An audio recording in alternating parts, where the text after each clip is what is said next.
네, 오늘 같이 보실 거는 포스코 홀딩스입니다. 지금 포스코 그룹이 2차 전지도 그렇지만 굉장히 핫하죠. 그리고 무엇보다 저는 포스코 그룹이 현재 투자라든지 차곡차곡 그룹으로서의 모양을 잘 갖추고 나가고 있다고 생각합니다. 요걸 지금 좀 잘 진행 중에 있어요. 무슨 얘기냐면 적절한 부분에서 투자는 잘하고 있고, 그리고 대외적으로도 많은 부분의 원재료들을 수급하기 위해서 투자를 굉장히 잘하고 있습니다. 그리고 얘를 한 곳에 올인하지 않고 분산 형식으로 좀 잘 진행하고 있어요.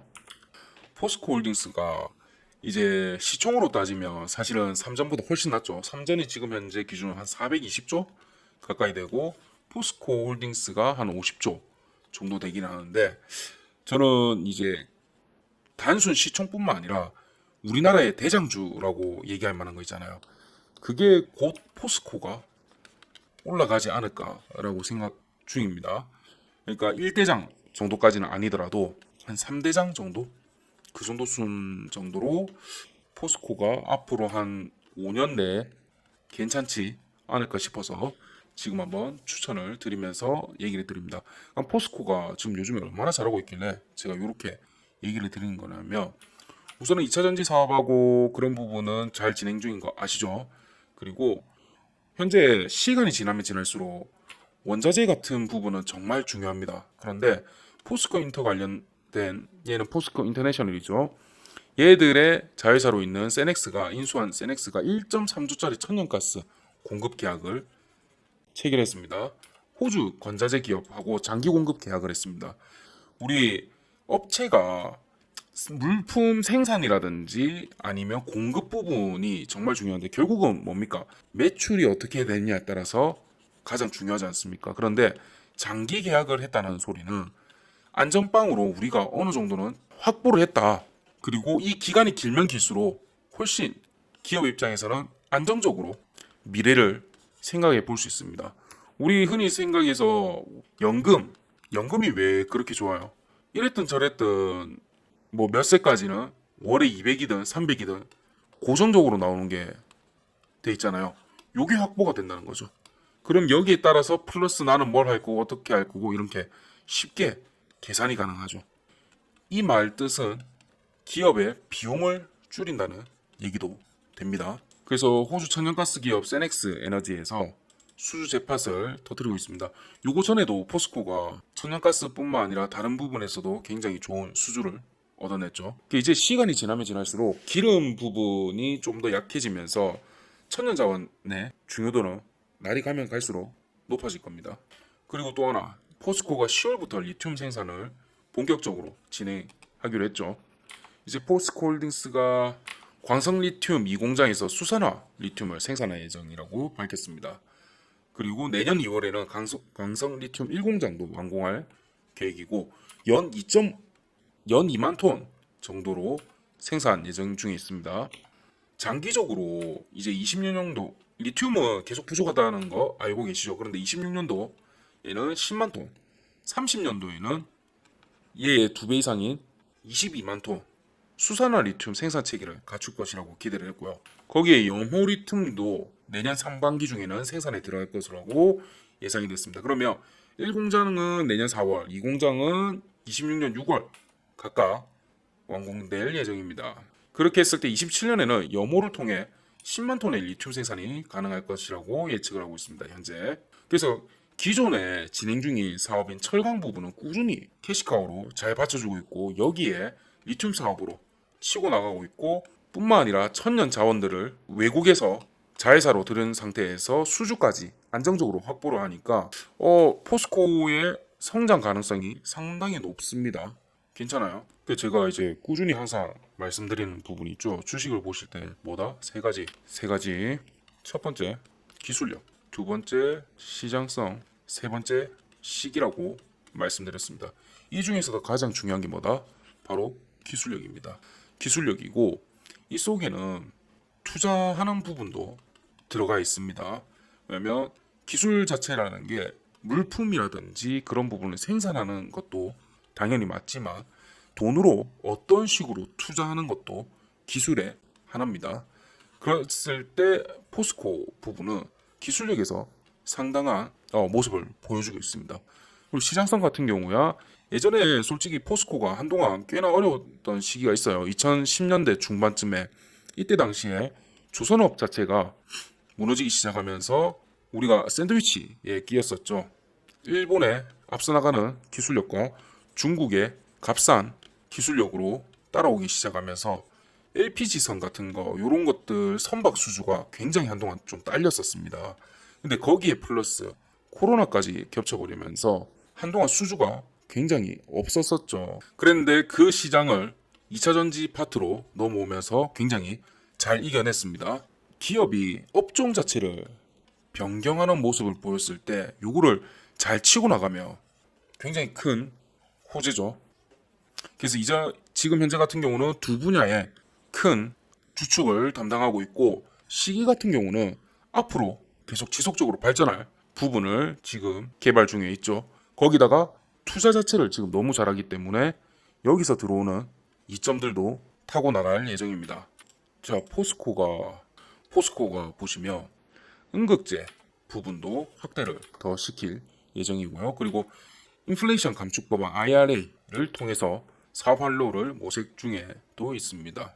네, 보시면 음극재 사업은 연간 매출은 20년도에 1819억 그리고 이듬해는 1737억 원으로 조금 약간 주춤하다가 2022년도에 2100억으로 반등했습니다. 같은 기간 양극재는 3500억 그리고 6700억 1조 7천억으로 급성장을 했습니다.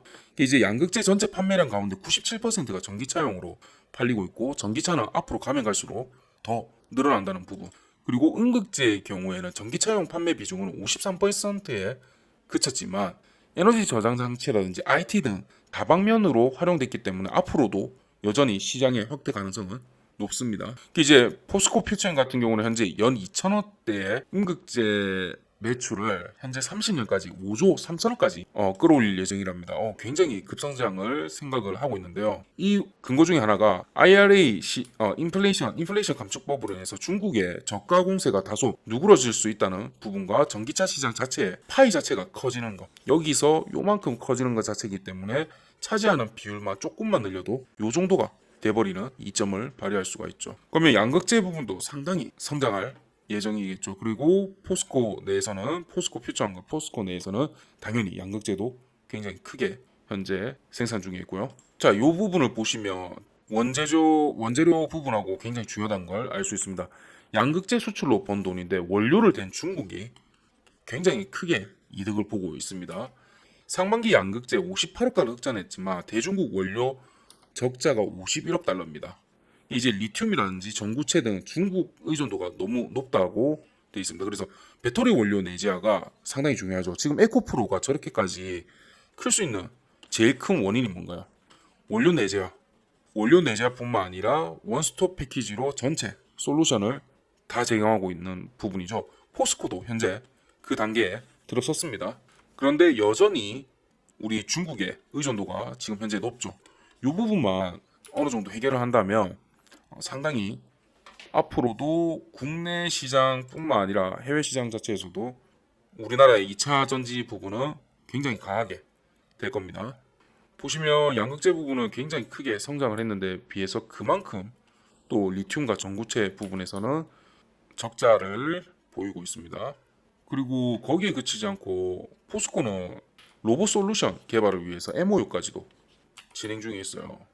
이게 이제 제철소 같은 경우는 낙상 사고라든지 그런 게 일어나면 굉장히 이거는 상상도 할 수 없을 만큼 끔찍한 그런 일들이 종종 생겼었죠.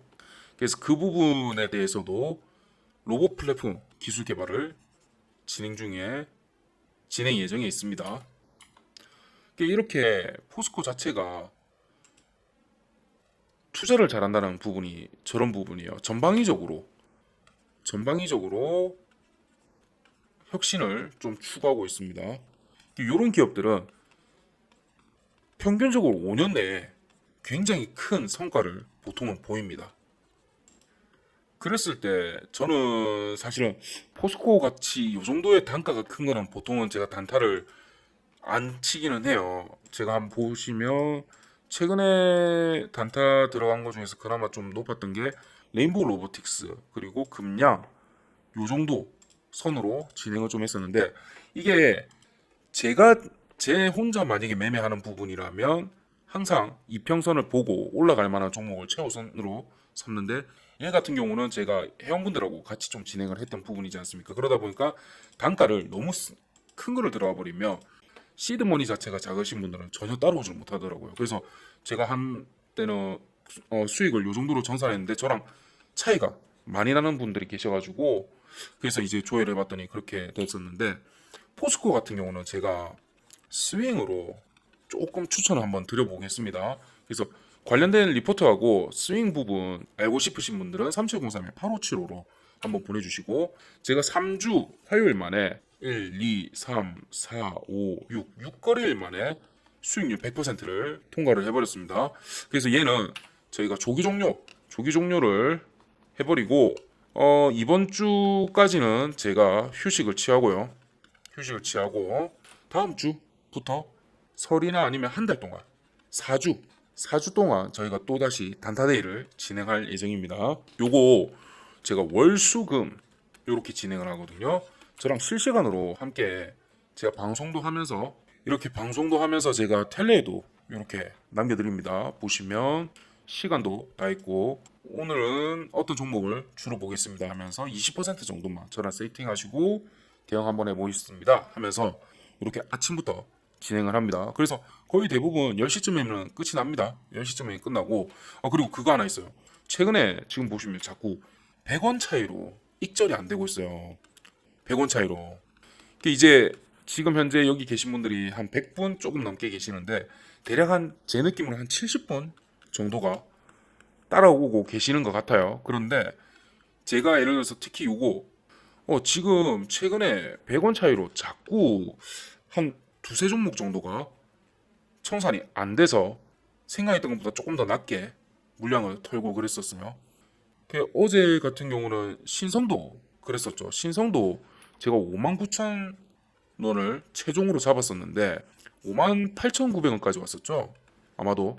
그래서 체결이 안 돼버려가지고 결국 58,000원에 그냥 싹 다 전량 청산을 쳤고, 이게 저는 괜찮아요. 저는 어떻게든 수익을 볼 거고 어떻게든 처리를 할 수 있어요. 만약에 제가 같이 들어간다 하더라도. 그런데 저랑 같이 이제 진행하시는 분들을 저 믿고 요 딱 금액에 딱 거셔야만 우리가 전부 다 손해를 안 보거나 전부 다 동일한 수익률로 마감할 수 있어요. 근데 먼저 내리시거나 일찍 청산을 몇 분들이 하기 시작하면 캔들이 보면 갈듯 이렇게를 몇 번을 해버려요. 이거는 위에서 요 딱 금액에 맞춰가지고 수시간에 다 건다 이 소리거든요. 그랬을 때 70분이 가까이 이렇게 움직여버리면 이런 경우가 생겨요. 그러면 다음에 어떻게 되냐면 여기 계셨던 나머지 한 40분 정도가 또 미리 또 거는 거야. 그럼 저희 평단은 자꾸 낮아져요. 익절 평단은. 뭔지 아시겠죠? 그래서 요거 저랑 진행하시더라도 요번 달까지도 무료고요. 저랑 진행하시더라도 진짜 딱 말씀드리는 단가에 청산을 해주셔야 됩니다.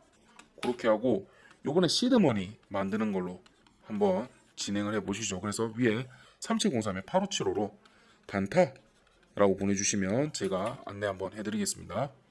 그래서 포스코 같은 경우는 보시면 차곡차곡 요 부분하고 잘 쌓아서 진행 중에 있어요. 여기 부분에 갭상 부분이 있긴 하지만 52만 부분을 언젠가는 눌림을 줄 수 있습니다. 그런데 61선이 현재 올라오고 있기 때문에 여기서 한번 지지를 받아주고 다음 단계로 70만 원으로 한번 올라가는 그런 그림이 나오지 않을까 싶습니다. 요 기간은 한 일주일 정도 그 사이 호재가 나오면 좀 더 빨리 나올 수 있고요. 일주일에서 2주일 사이 그 사이 한 70만 원 한번 도전할 것 같습니다. 근데 이제 문제는 그리고 하락 부분도 아닌 게 물량이 별로 안 실리고 있어요. 사람들이 빠져나갈 생각이 별로 없다는 소리죠. 그래서 한번 여기 25만 K, 2500K 여기를 넘어서는 물량을 나와주면서 치고 올라가 버리면 바로 이 정도까지는 상승을 할 가능성이 높습니다.